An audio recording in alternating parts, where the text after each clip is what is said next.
क्या आपने कभी सोचा है कि पुल कैसे मजबूत खड़े रहते हैं और वे इतने लंबे समय तक कैसे टिके रहते हैं, या कारें इतनी तेज कैसे चलती हैं और फिर भी सुरक्षित रहती हैं? इसका जवाब मैकेनिक्स की अद्भुत और जटिल दुनिया में छिपा है। मैकेनिक्स उन चीजों के स्टडी का नाम है जो फोर्सेस के साथ कैसे मूव करते हैं और इंटरैक्ट करते हैं। यह विज्ञान का एक महत्वपूर्ण हिस्सा है। ऊंची इमारतों से लेकर छोटे माइक्रोचिप्स तक मैकेनिक्स हमारी दुनिया को आकार देने में एक इंपॉर्टेंट रोल निभाता है। यह हर जगह है जहां आप देखते हैं। मैकेनिक्स को मूवमेंट की भाषा समझो। यह हमें बताता है कि चीजें कैसे काम करती हैं और क्यों। जैसे हम शब्दों का यूज करके बात करते हैं, इंजीनियर्स फोर्सेस का असर समझने के लिए मैकेनिक्स के प्रिंसिपल्स यूज करते हैं। यह उन्हें इनोवेटिव सॉल्यूशंस बनाने में मदद करता है। चाहे हल्के हवाई जहाज को डिजाइन करना हो जो हवा में आसानी से उड़ सके, या शक्तिशाली रॉकेट जो अंतरिक्ष में नई ऊंचाइयों को छू सके, मैकेनिक्स नयापन लाने की चाबी है। यह हमारे भविष्य को आकार देने में मदद करता है। चलिए मैकेनिक्स की हमारी यात्रा शुरू करते हैं एक सबसे बेसिक फोर्स से, गुरुत्वाकर्षण। यह फोर्स हर जगह है, हर समय और हर चीज पर काम करता है। आप हर दिन ग्रेविटी एक्सपीरियंस करते हो। यह वो फोर्स है जो आपको पृथ्वी पर रखता है। जब आप चलते हैं, दौड़ते हैं या कूदते हैं, यह ग्रेविटी ही है जो आपको वापस जमीन पर लाती है। लेकिन ग्रेविटी सिर्फ नीचे की तरफ खींचने वाला फोर्स नहीं है। यह किसी भी दो चीजों के बीच अट्रैक्शन का फोर्स है जिनका मास होता है। चाहे वो छोटे ऑब्जेक्ट्स हों या बड़े सेलेस्टियल बॉडीज, ग्रेविटी हमेशा काम करता है। जितनी बड़ी और पास चीजें होती हैं, उनका ग्रेविटी उतना ही स्ट्रांग होता है। इसलिए बड़े ग्रहों का ग्रेविटेशनल पुल बहुत ज्यादा होता है। यही कारण है कि आप पृथ्वी की ओर एक किताब के मुकाबले ज्यादा ग्रेविटी महसूस करते हैं। किताब का मास कम है, इसलिए उसका ग्रेविटेशनल पुल भी कम है। हालांकि यह दिखाई नहीं देता, ग्रेविटी हमारे ब्रह्मांड में एक इंपॉर्टेंट रोल निभाता है। ग्रहों को ऑर्बिट में रखता है और खगोलीय चीजों की मूवमेंट को प्रभावित करता है। बिना ग्रेविटी के हमारा यूनिवर्स केओस में बदल जाएगा। हमने ग्रेविटी और मैग्नेटिज्म के बारे में जाना, जो हमारे चारों ओर की दुनिया को शेप करते हैं।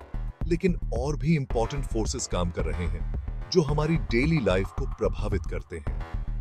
सोचो कि आप एक भारी बॉक्स को फर्श पर धकेल रहे हैं। यह एक सिंपल एग्जाम्पल है। आप इसके रेजिस्टेंस को पार करने और इसे चलाने के लिए एक फोर्स लगा रहे हैं। यह फोर्स आपके मसल्स से आता है।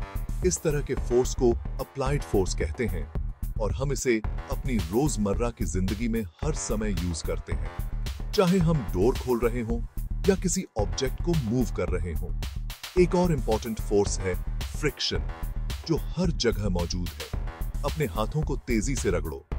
क्या आपको गर्मी महसूस हो रही है? यह फ्रिक्शन का असर है। यह फ्रिक्शन का कमाल है।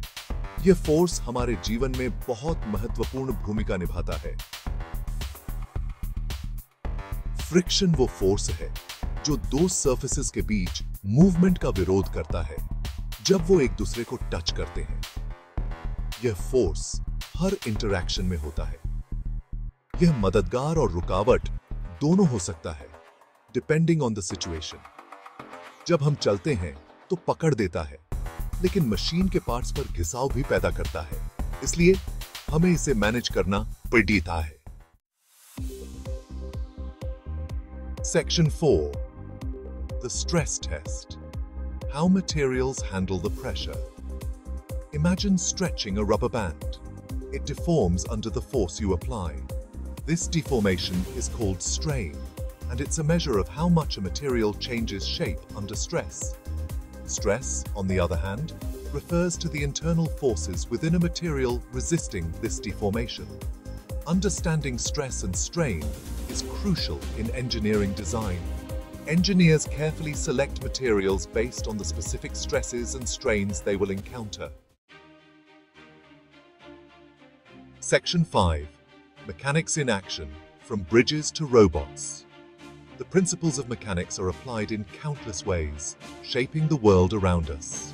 Let's take a look at some fascinating examples. Bridge design.